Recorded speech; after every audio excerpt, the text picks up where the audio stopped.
All right. Thanks everybody for tuning into this virtual field day. My name's Drew Hasenick, and I farm along with my brother and dad in Springport, Michigan. We farm about 5,000 acres, and we try and put a living cover crop on every single one of them every year. We've been successful on that for the last 3, maybe 4 years. I do have some shameless social media plug. You can check us out on YouTube, Facebook, and Instagram.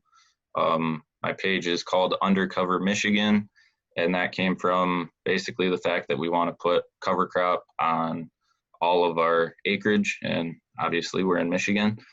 And the main reason I started this social media push was because we had a lot of people in our local community that knew our name but didn't really know who we were or what we did. And our soil health focus, I really wanted to push that out there and make people aware of the good things we're trying to do and why it's important to focus on your soil health and whatnot.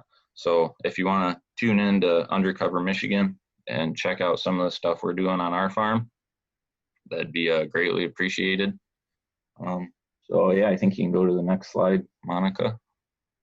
All right, so the picture on the left here, this is a field we recently picked up, and it had obviously has no conservation practices done to it from the previous tenant. And so we planted this field to beans. We filled in these washouts, and we planted it to beans, and we got a couple pretty good heavy downpours this spring, and lo and behold, the washouts came right back. So after beans, we're gonna get it planted to a pretty heavy cover crop, and hopefully that'll help hold some of this soil together. And the picture on the right is the field right by our home farm. And we put up some temporary fence around this field. We fenced in about 30 acres.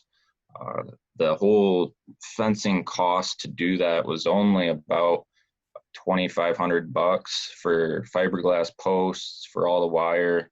We already had a power source since it was right next to the farm, so we just tied it into the existing electrical fence. And we had 21 head of cattle grazing this mix here that was our wheat stubble mix. It was about a 15-way mix coming out of winter. Most everything that came through was the clover, rape, some rye, a little bit of volunteer wheat. But this fed our cattle for probably, it was 2.5 months we had them out here until we were ready to plant beans into it. So that's just one of the things we're trying to do. We've been no-till for 100% no-till for about 10 years now, and we've been doing cover crops for the last 4 or 5. And we realized that we are on the right track with no-till and cover crops, but the component we're really missing is the animal component on our soils and the manure that comes from the animals to really help build the soil organic matter. You can do it with plants, but it's going to take a longer amount of time to do it that way. So this slide here, this is our corn planter. It's an Agco white 24-row, 30-inch planter, and it's planting green into a mix of clovers, rye, rape, and what else was in there? I believe some flax, and yep, that was it, and flax. So this was the first year that I've been able to plant corn into a green cover crop.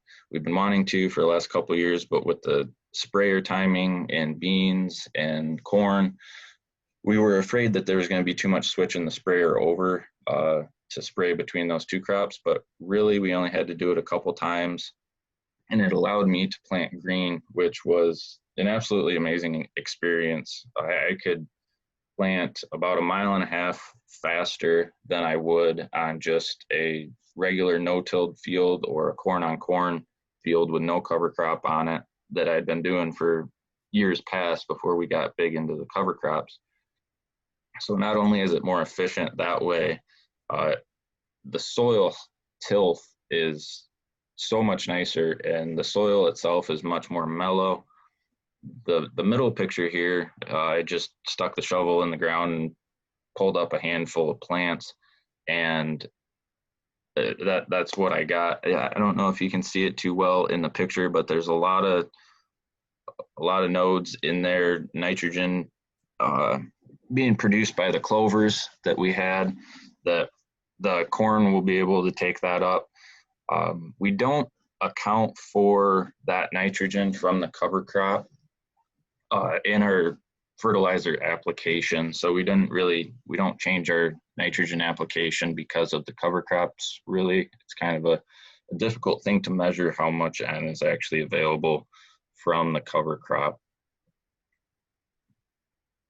And then the picture on the right there, I just kind of wanted to go through our, this is what we're currently putting on our wheat stubble ground that we just finished harvesting about a week ago. And we got it sprayed, and now we're putting this cover crop mix in. So this is a 15-way mix. It's primarily made up of oats, barley. We got 2 kinds of peas there, forage and Austrian winter peas, and then sunflowers. And then the rest of the ingredients, if you will, are a little bit smaller percentages. And I thought I'd just run through on why we have these in here and some of the benefits of them. So the oats, they're very friendly to the mycorrhizal fungi that create the underground connections between all these plants, and it'll release many exudates, many nutrients for the plants to take up. The barley, basically just a cheap diversity, something else to throw in there, a different kind of root to take up a different nutrient and process it and make it available. The forage peas are also very friendly to the mycorrhizal fungi. They're a great N producer. The sunflowers, their root structure is really good. It'll help break up top layer of soil compaction. We'll put your micronutrients, specifically zinc. They're very good at taking the zinc up, and we'll take that up from the subsoil. We'll take that up from the subsoil, move it up closer to the top. And obviously the sunflowers are great for pollinators. And so the buckwheat, it's very easy to grow. Buckwheat is something that we'll have it in a mix, and then the next year we'll go to plant, and there's buckwheat out in the field. It grows easy. It's not really a big negative to have it out in the field, really. Bees love it, and it's also cheap. If it were up to me, I might leave buckwheat out, as I'm allergic to bees, so it's not very friendly to me. But the mung beans, those will winter kill. Very fast summer growth, which is good in our area. We seem to miss quite a few rains, so if we get it out there, we catch a good rain, it'll take off and start growing, especially after this wheat stubble gets pretty dry. And it's very affordable due to the small seed size. Crimson clover and red clover, easy to grow, good root structure, good nitrogen. That's just, if you're going to put a cover crop out there, I'd definitely recommend putting in one or both clovers. The flax is also cheap, and pollinators also love it, and it's just also a cool looking plant. So not that that's a big factor, but it helps. Gets the neighbors talking sometimes. And then the millet, winter killing, nutrient scavenger, and radishes, also the same, winter killing, nutrient scavenger. And Radishes are obviously good for soil compaction, breaking that up with their large taproot.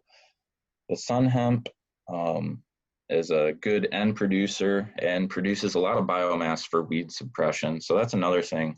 We broadcast rye between our corn rows, and then in the springtime, after it overwinters, starts growing again, we actually crimp that rye down as we're planting beans. Our bean planter is equipped with the Dawn ZRX roller crimpers. So we crimp that rye down, make a nice mat for weed suppression. That's another way to get away from chemicals. And back to the ingredient list here, the Phacelia is a good nutrient scavenger as well, and also excellent for pollinators. And then rapeseed is cheap and it has an awesome taproot for compaction. I just wanted to mention, I know, Drew, your family does such a great job being a part of the community. Is there anything you want to mention as far as like research and, kind of exposing kids in the area to farming? Yeah, we work try and work pretty close with the local FFA program here in Springport, and we're always open to if someone wants to come out and take a look at what we do. That's welcome. We're pretty accommodating, and if anybody listening has a high school or anything that they think could benefit from sustainable agriculture, a talk about it, just to get the high school aged kids thinking about sustainable ag and how it can really benefit our population in the future. You can let me know. I'd be more than happy to come talk and whatnot and help educate. I believe that's the main reason with the social media was just the education and getting this out there and making people think about it, that there's another way to farm without turning our soils over and over every year.